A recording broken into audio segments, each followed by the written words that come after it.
Hey guys, just Jani. Today I'm going to show you how we made that fork into a bracelet. So to get started, we need a fork, but it has to have long tines in order to be able to curl them and get this kind of look. And by long, I mean at least 2 inches. See, that's over 2 inches. Regular, like a dinner fork, barely 1.5 inches, and that's the short one.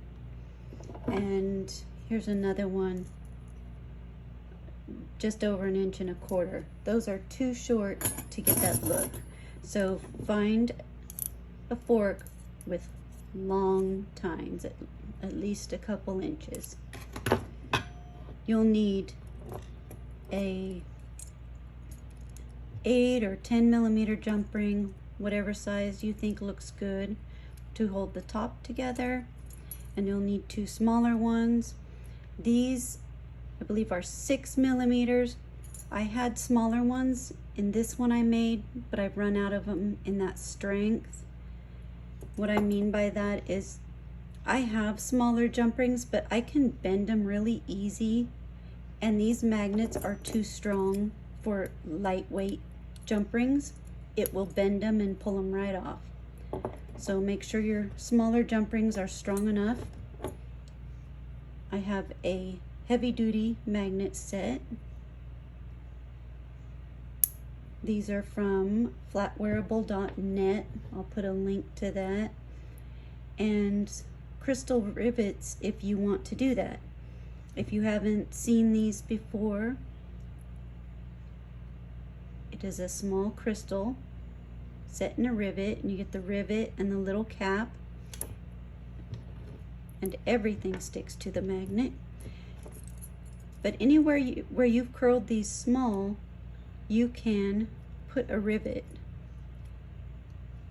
And I won't be doing that part today, but just to show you, you put it through your fork tine, you kind of snap your cap on, and there is a tool. If you haven't seen it, it's made just for putting these on. You also can get this at flatwearable.net. You can see there's some divots on one side, and there's a flat channel on the other side. Let's start by going over to the arbor press and flattening out the fork so we can get started. Okay, we've flattened out our fork. You want to make sure it's good and flat, especially through this bottom back side where it was curved. Let me show you why. This is a little bit flat right here still, and this is okay. This looks good. But let me show you what happens if you don't get it flat enough at this point. This is one I started to make the other day, and you can see the curve is still back here, and I couldn't get it out of this side. So I wasn't able to finish it the way I wanted. But if you get this good and flat right now, you won't have that problem. So next we're going to go over to the vise, and I'm going to show you what I used to start bending those tines around. Okay, for this next step, you can see I've got my fork in the vise, and I have drilled a hole in my bench so that the handle goes all the way through. So we're working on it with the pattern forward, because this is what's going to show on the outside. Oops, losing my piece of leather.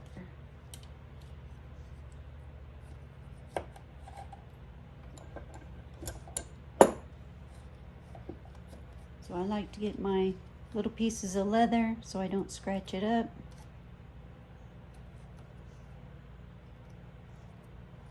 You want to be able to get this far down in here into the bottom of the tine. So leave enough sticking up that you can work on it. I have these stainless steel straws. A whole one looks like that. You can grab those for a couple dollars at Walmart. You can see I cut mine off just because I have small hands. If you have bigger hands, don't cut it off or you'll have the sharp spot. So you can see both of these are 90 degrees. So we're just going to put this on here, and it's okay if your fork tips over in here. It's going to hit the side and catch itself. So we're just going to bend this over 90 degrees. Go slow and let it kind of slide over.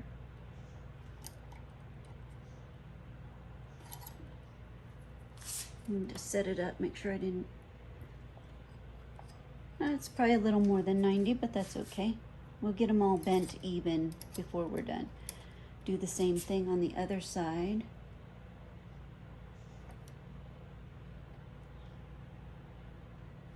Just let it slide.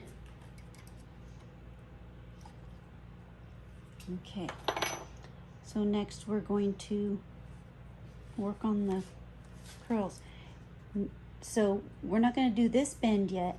We're going to come over here and we're going to put this little curl, and you'll see how it's going to help us to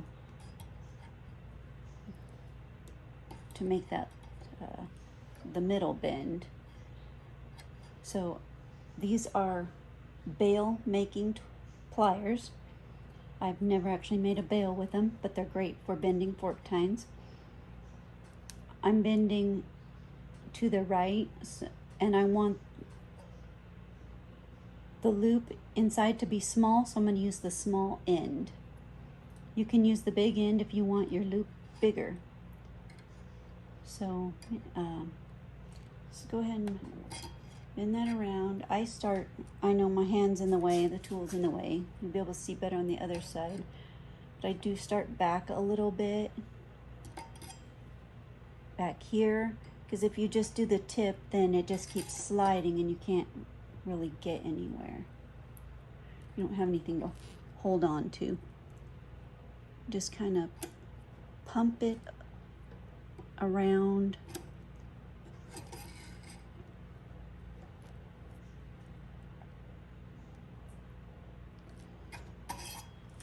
I don't know if you can see on here, it's forward of the rest of the tine. If you have something, you can bend it back. You can bend it back now. This tool came with something else, I just use it. You do have to be careful with these though, it will scratch up your tines. Or you can take it out and flatten it in your arbor press or on your anvil if you need to. So I'm going to close that a little more.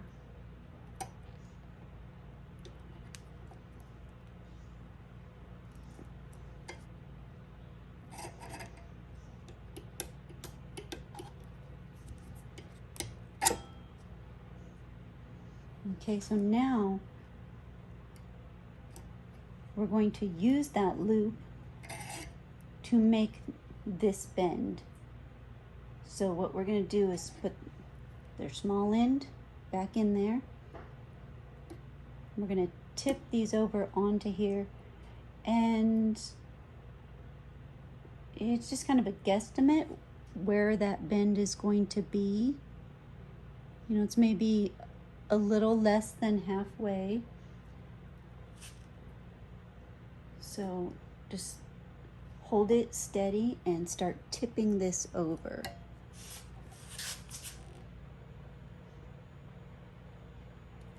Now mine's going totally crooked.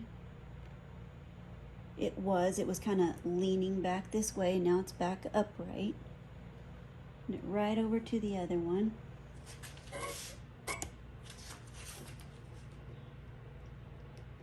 And that looks pretty good. It's a little raised up. I'm gonna make this one first. If they're pretty similar, I'll leave it. If not, we can take a rawhide mallet or whatever you have and tap this down to make them the same height. As you see, we want them, these two, close to the same height. Okay, so do this other, same thing as you did on this side. We want this one to curl out, which on here is going to be down. Put the small side on the bottom because that's where the loop will be.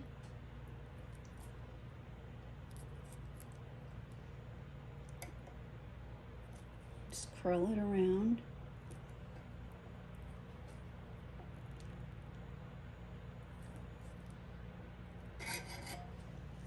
There we go. We're going to put this in, and that's going to be our little handle to bend it over. So halfway, we want to go a little less than halfway. So hold your pliers still and just twist it over.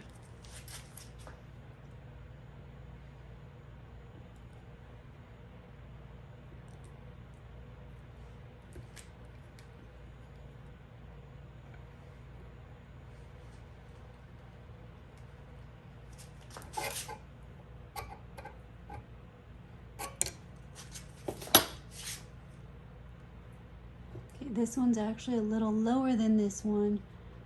So before we go any further, I would take this out, flatten these with the arbor press, and then maybe tap that one down to the same height. So let's pause and do that. Okay, I flatten these on the arbor press. It's time to do the two middle. We're going to do the tallest one first, and then we'll come and do this one. So to get to that, let's take this one on the right and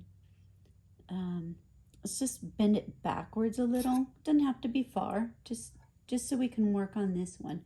And you can see this one comes off to the left, so let's bend it over a little.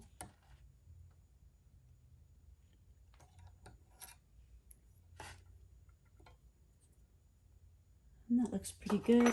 And just like the other two, we're going to go bend that curl on top so we have a handle. You can see it's going that way, so I'm going to put the small side of the bail making pliers on the bottom or outside. It's hard to do for the camera because I am right-handed.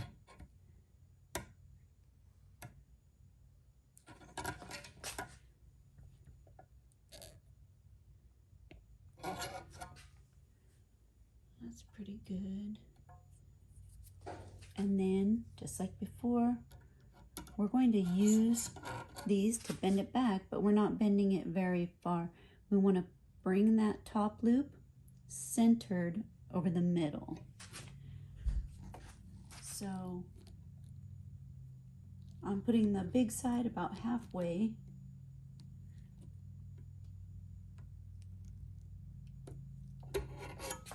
And I know the camera is off to the side so that I can get my hands in here. I'm going to bend this back a little more so I can get this a little more centered. Okay. And then we need to bend this one. So let's bring that to the right, because you can see it's curving over to the right. So let's get it started. You can see I moved the straw up because I want some more bend. So we kind of missed this guy here. And we're going to make that loop. This loop is pointing to the right, so put the small end on the bottom. I'm going to turn it down.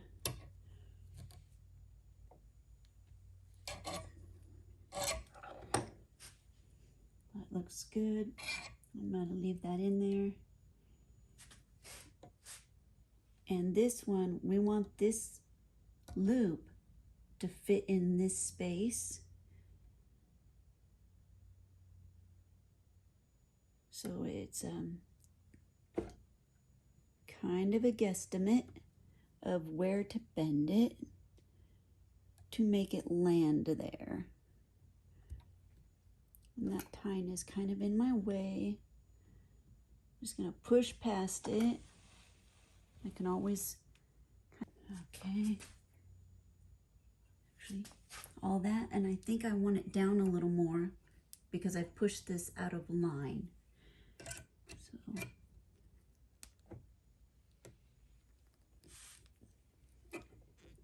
And I don't know if you can see from here, these are very crooked, but they're going to go back on the arbor press to flatten it out. Sorry, I'm thinking while I'm talking. I want to bend this one back over, but I don't know if I left myself enough room. There we go. Because when I did that, I knocked it out of center. Boy, I'm just getting them tight this time.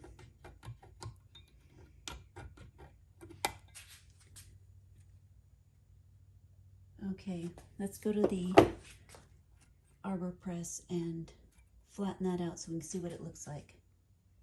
Okay, you can see that I went and flattened these out on the arbor press. I did lift that one up a little because I had it on top of the other one, and then I did bend this one up into that curve a little further just because I thought it looked better. So next, grab your ruler. We're going to cut it 3.5 inches from the end of the handle.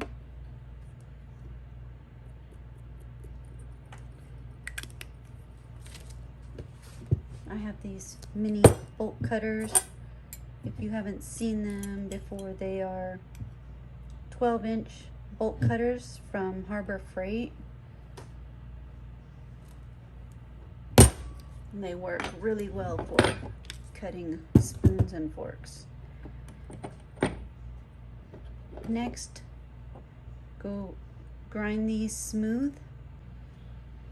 Before we go to bend these, I wanted to clarify why I cut it 3.5 inches from the end. And that is because I already knew that the full length was 7.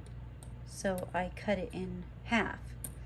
So depending on how tight or loose you curl these is where you're going to cut it. So for this particular one, I did just cut it in half because it was 7 inches.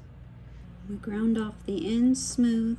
Now we're ready to bend it. I have these nylon blocks. This is a attachment that I got from flatwearable.net. It's called a bender press. You get the ram and the nylon blocks and stuff to bend bracelets easier. Let's start with this one because it's simple. I'm using the biggest side, the biggest roller. And this one, we're just gonna bend it in half. And if you haven't used this before, haven't done one of these, the most important thing is keeping it straight. If you get it crooked, it's gonna stay crooked. So just kind of work it back and forth. I know it doesn't always want to, so it just wants to slide. So once we get it pretty well bent, we can get the ends down in there. Just make sure it's straight before you press. Do the other side. Oops, that was not straight.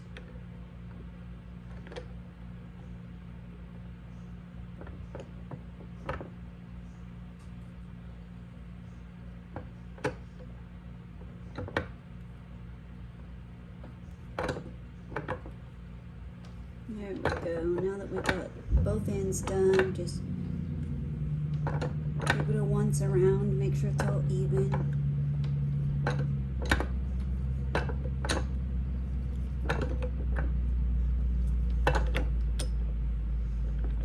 sure you could do this without these tools.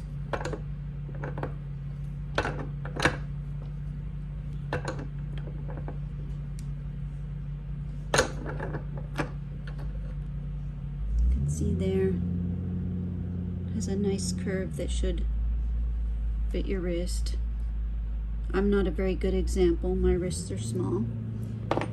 So now let's do this side. We're gonna do the same thing. It just takes a little more time. You don't wanna get this side over here and smash it down.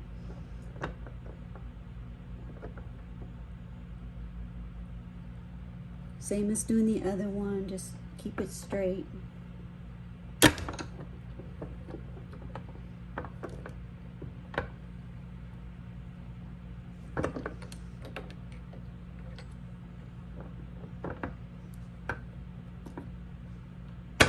It's just gonna fight me all the way today. Get that end.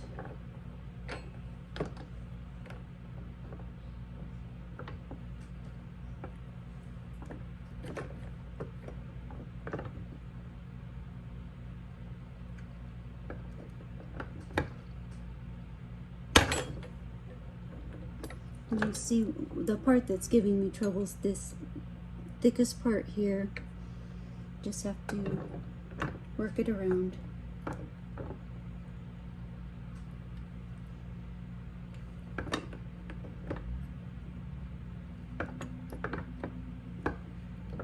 I'm just going really slow to make sure I don't really smash up any of this design in the tines. We'll get to a point where everything will bend and go nicely. Just have to take your time.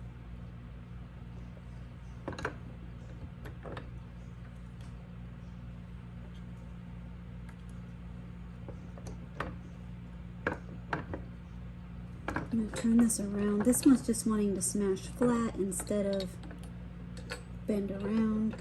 So I'm going to do it from this side.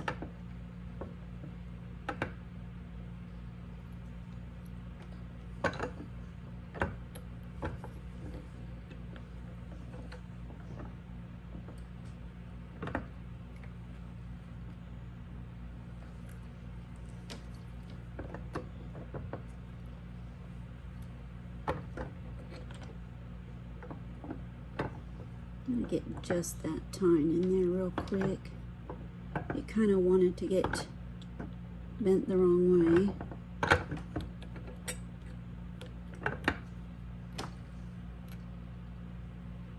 You can see it's still pretty flat right there, not wanting to bend into that curve. I'm going to switch to this small roller just to do this middle where it doesn't want to bend because it's so thick and hard. I don't want to bend the whole bracelet with that because then it will come out toddler sized.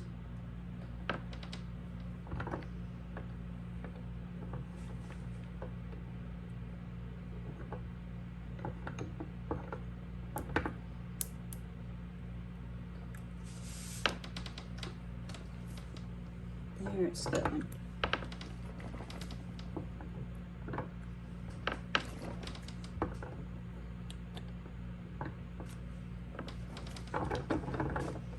Okay, let's go back to that biggest roller because these have to be the same size. You can't have one big and one small. So that'll just press that back open so they're the same size.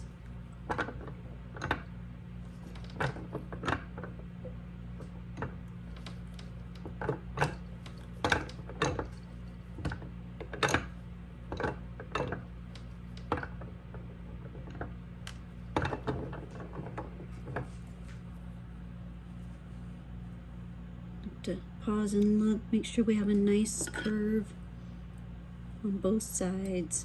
You see how it's going to come together now. I think that's pretty good.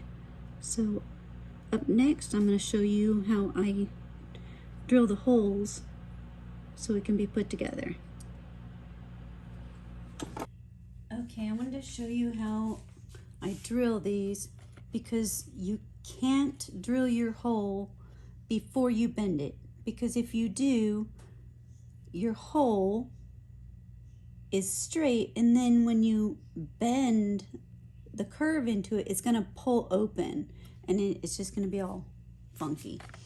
So for me, that size fits pretty good around these three, what are they, 1/4 and 1/2 inch pieces of wood, just whatever you got that will stack up. It's not super tight, but it's enough to let the curve in, and this happens to have a hole in the bottom in this one. And I have a 1/16 inch drill bit. Actually, they're these Drill Americas. I don't remember where I got these. Anyway, these are a cobalt stub, and they're just shorter. I got them because they're a little sturdier, because I tend to break my drill bit. I'm not sure if I can. Yeah, I can fit it on there.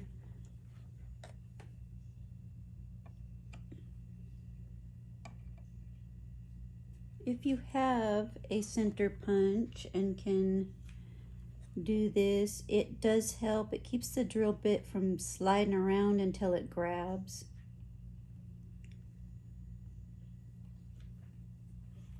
It's just you'll get a bunch of scratches from it sliding around, and then you'll have to take the time to fix those. Also, we don't want to get too close to this edge, because you don't want a thin spot that's going to get weak. So find a good place, a little bit back, not too far.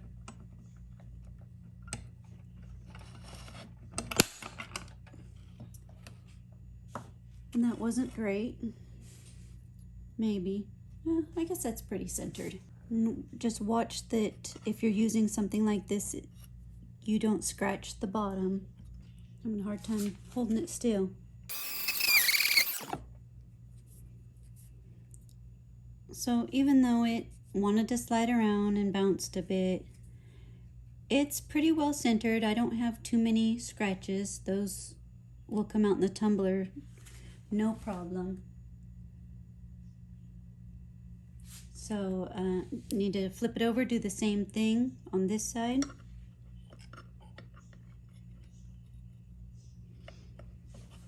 Actually, I should try to center punch that one as well.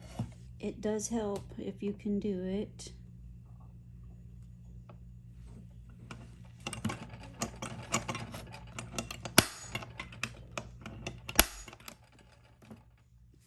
Okay.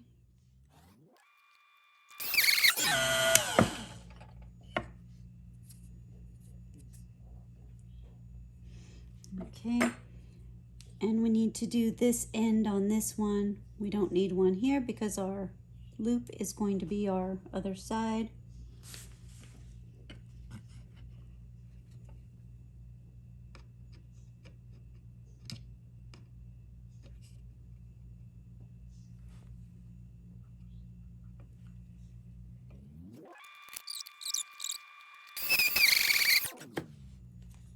And don't worry about it if it's not perfect. That actually came out pretty good, considering, because sometimes it's just gonna slide and fight with you.